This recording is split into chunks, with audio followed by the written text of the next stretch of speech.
I really didn't expect this. This phone is more than just the cheapest Snapdragon 8 Gen 2.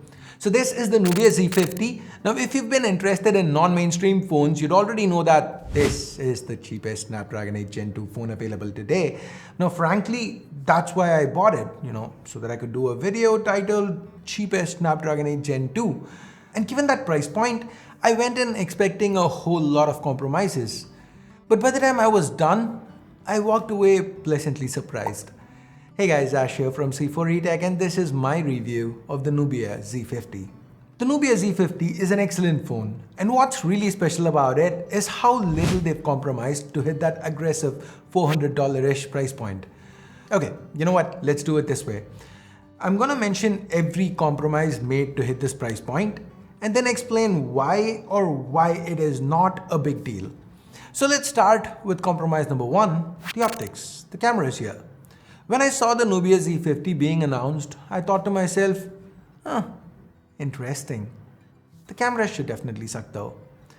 Because guys, let's be honest here, there is no way a brand puts competent optics on a phone, a Snapdragon 8 Gen 2 phone that's priced at $400 something, right? Wrong. I was so wrong. Not only has Nubia put in cameras that are competent, they've actually gone for optics that in a way are a selling point for this phone. Now let me explain. Here's how I consider something to be a selling point. This is how I consider something to actually make a difference. If there is a feature on a phone that I find myself missing when I move on to my next device to test, especially when that next device happens to be more expensive, then I'd consider the feature a major positive. Now after my time with the Z50, I moved on to a camera-focused flagship, the Oppo Find X6 Pro, and I actually found myself missing the Z50 at times. Now don't get me wrong, I'm not saying the Z50's cameras are better than the Find X6 Pros, because that would be a stupid thing to say, because the Find X6 Pro has excellent optics. But there are some things that Nubia has done very differently that I've found myself missing. For starters, their primary lens. Let me quickly cut to something from my unboxing video. This will be quick, I promise. Usually brands use 24 to 28mm equivalent lenses on their primary cameras. Nubia uses 35. So the field of view, what gets fit into the image differs, and the reasoning here is that 35mm should make for better street photography.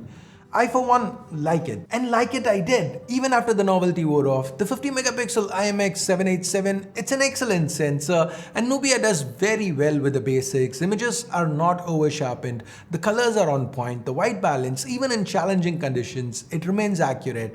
As you can see, shooting pets, amazing. The 35mm lens really shines in situations like this. Also, the shutter response is rapid, quick. Shooting kids or pets that move around a lot, it is a non-issue with this phone. I rarely had a blurry shot of my cats even when I was trying to shoot them running around. Now, even under low light, the camera, it performed admirably. Just see how clean the images are. Here are a few more samples.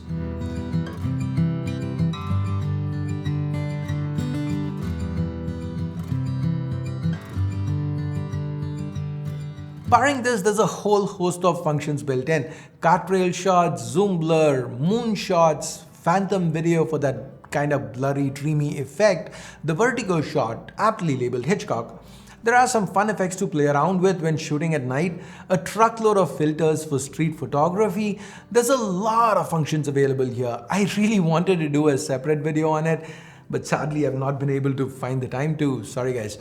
The ultra-wide is yet another 50MP shooter with a respectable 116° field of view. It's got autofocus and pulse double duty as a macro shooter.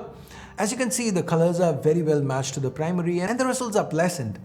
As far as compromises go, there is no telephoto, but for what it's worth, I like the fact that Nubia didn't throw in a useless macro or depth sensor here.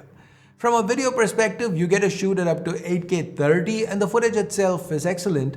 Also interestingly, this phone is capable of 4K 120, which is not all that common. So while yes, the Z50 is a step down from 1-inch IMX989 sensor-toting cameras that we are seeing on camera-focused flagships these days, it still more than holds its own. That 35mm equivalent lens Nubia has included and all the attention to detail they've paid to the software, kind of experience I ended up with, I have no regret in saying this phone, the camera punches way over its weight class. Now even for selfies, the 16 megapixel shooter and a hole punch up top, that seems to do a decent job. But do note that selfie video, like with most Chinese brands, is capped at 1080. Okay, next up, let's talk build. There are a couple of compromises here. There is no IP68 rating, and then the sides are plastic. I know Jason Marina says it's metal, but no, it is plastic. That said, the curved display and the lack of bezels, the faux leather back, they still give the Z50 a very premium feel. It's not just with the looks, the thickness, the weight, it all comes together to make for a very ergonomic and premium in-hand feel. Talking about the display, the compromise here is that it doesn't have any name brand protective glass. They do have some kind of protection with an oleophobic coating, so it feels pretty much like any other phone. Then pick up micro scratches from regular use or anything. But this isn't from Corning or Asahi, or it's not Kunlun glass. Next, the resolution here is Full HD Plus, which might be a negative for some, since these days we're seeing more and more phones in this segment launching with 1.5K screens. But to me, Full HD Plus spread over 6.67 inches means a 395 pixels per inch pixel density, which I think is perfectly fine. Now this 10-bit display can hit a peak brightness of 1000 nits, and it's very usable outdoors on a sunny day. And the refresh, the Z50's display has a 144Hz refresh rate, and that is definitely a pro. This has got to be one of the most responsive phones I've used in a long time. That 144Hz refresh, the solid specs underneath, the software all complement each other beautifully.